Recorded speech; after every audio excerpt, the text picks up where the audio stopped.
Leafpool's interest quickened as she wondered if they were about to hear what had been troubling Mistyfoot earlier. But at first the RiverClan's leader's news was unremarkable. A litter of kits had been born, and Two Legs had left rubbish by the river, attracting rats that had been killed by Blackclaw and Stormfur.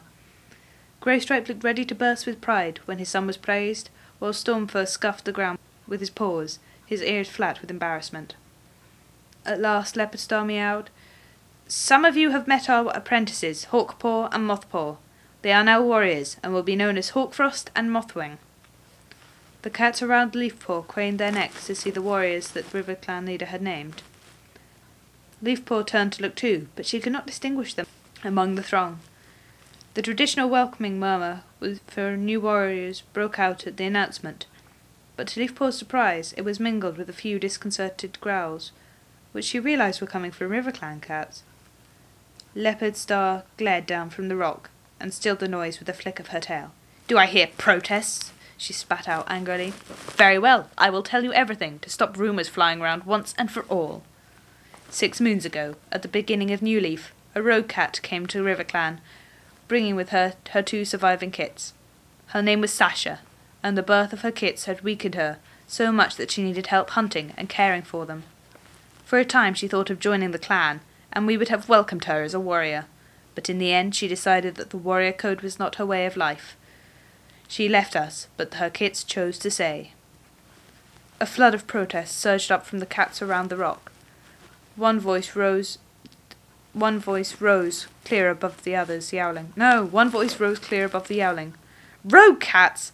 Taken into a clan? Has RiverClan gone mad?" Greystripe shot a questioning glance at Mistyfoot, who shrugged. "They are good warriors," she murmured defensively.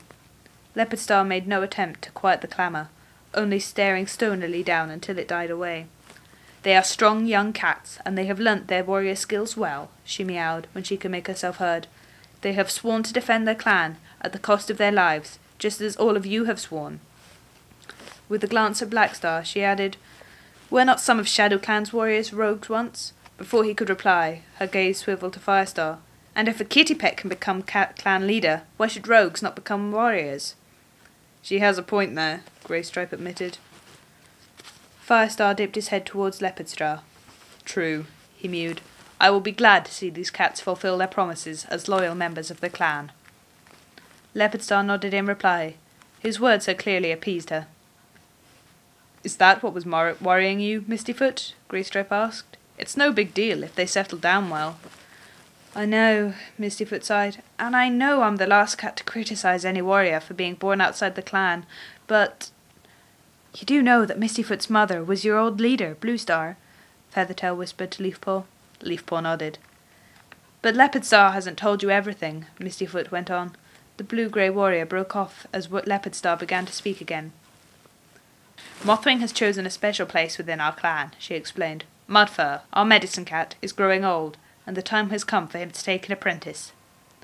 This time her voice was drowned completely by howls of protest.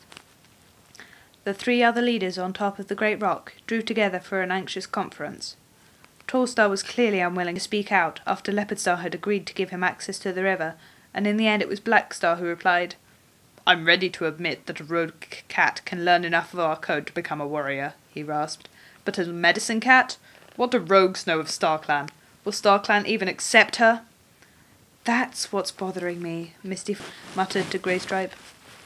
Leafpaw felt a tingle spread through her fur. She remembered her own conviction, back when she had been little more than a kit, that it was right for her to heal and comfort her clanmates, and to interpret the signs of StarClan for them. Had Mothwing felt the same? Leafpaw wondered. Could she have felt the same, if she was not clan-born?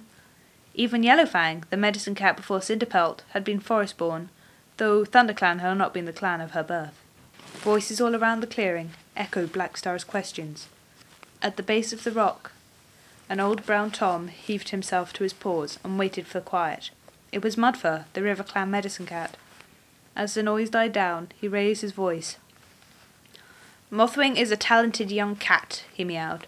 "But because she was born a rogue, I am waiting for a sign from StarClan that she is the right medicine cat for RiverClan.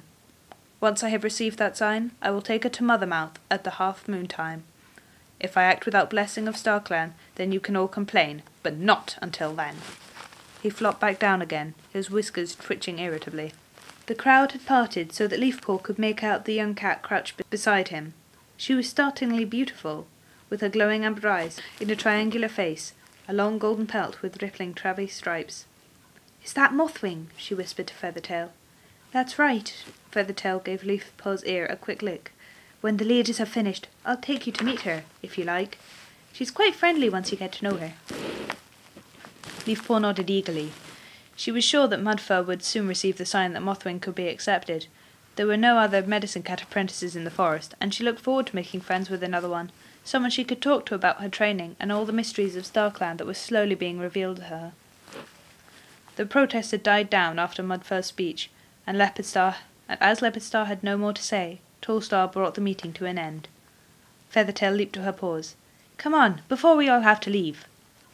As Leafpool followed the RiverClan warrior across the clearing, she felt sympathy already for Mothwing. Judging by the response of the other cats tonight, it was easy to imagine the hard path that lay in front of her before she would be fully accepted by her clan. As the gathering drew to a close, and the cats began to separate into their own clans, Brambleclaw looked around for his sister, Tawnypelt. He had not seen her, and wondered if she had not been chosen to come this time. He saw Firestar halt in front of a young tabby tom who was sitting near Mudfur, the RiverClan medicine cat. "Congratulations, Hawkfrost," Firestar meowed. "I'm sure you'll make a fine warrior." "So that's Hawkfrost," Brambleclaw thought with interest, pricking up his ears. "The rogue-born RiverClan cat." "Thank you, Firestar," the new warrior replied. "I'll do my best to serve my clan." "I'm sure you will." Firestar touched Hawkfrost on the shoulder with the tip of his tail in a gesture of encouragement. "Pay no attention to all the fuss. It'll all be forgotten in a moon." He walked on, and Hawkfrost raised his head to look after him. Brambleclaw couldn't quite suppress a shiver when he glimpsed the Tom's eyes, an eerie icy blue that seemed to stare through the ThunderClan leader as if he were made of smoke. "Great StarClan," he murmured aloud. "I wouldn't like to meet him in battle." "Me too." Brambleclaw spun around to see Tawnypelt standing behind him. "There you are!" he exclaimed. "I've been looking everywhere for you." Answering her question, he added, "Hawkfrost. He looks dangerous." Tawnypelt shrugged. "So are you dangerous. I'm dangerous. It's what warriors are for. This whole full moon thing could be broken by the slash of a claw, and it has been before." Brambleclaw nodded. "True. So how are you, Tawnypelt? How's life in ShadowClan?" "Pretty good." Tawnypelt hesitated, looking uncharacteristically uncertain. "Look, there's something I wanted to ask you about." Brambleclaw sat down and pricked his ears expectantly. "This other night I had this weird dream." "What?" He couldn't bite back the exclamation, and Tawnypelt's green eyes flew wide with alarm. "No, go on," he meowed, forcing himself to be calm.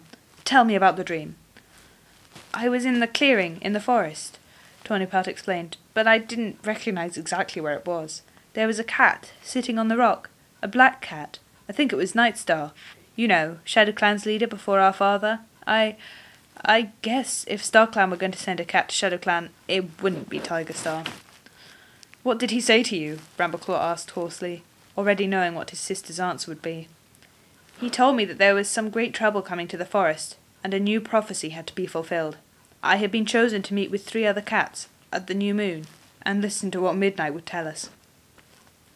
Brambleclaw stared at her, his fur crawling with ice. "What's the matter?" Tawnypelt asked. "Why are you looking at me like that?" "Because I had the exact same dream, except the cat who spoke to me was Bluestar." Tawnypelt blinked, and her brother saw a shiver pass through her tortoiseshell fur. At last she meowed, "Have you told any other cat about your dream?" Brambleclaw shook his head. "I didn't know what to make of it.